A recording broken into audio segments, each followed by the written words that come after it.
flower.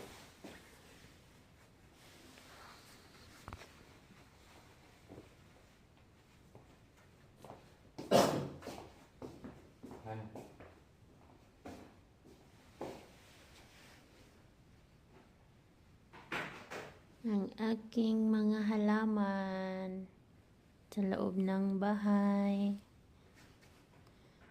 Ayan pa sila. Naglagasan na ang mga bulak. Tapos, meron na naman siyang nanapod siya ka ng wag umo sa lingsing nga bulak. Tapos, kung sunflower, taas na sunflower ni siya. Wala sana ako gipagawas kay tugnaw. Gamit lang na ako kay galon.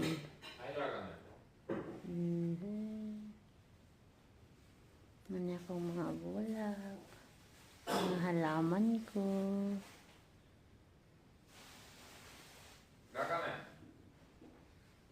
Tapos dito din.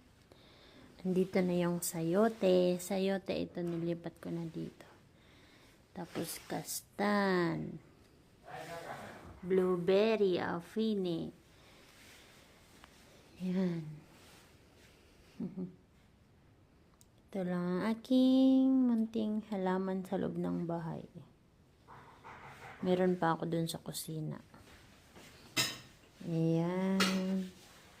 Ating aloe vera. Tapos may mga maliliit pa ako dito. Ayun. Ito mga Chinese kangkong pero ganyan pa lang itsura.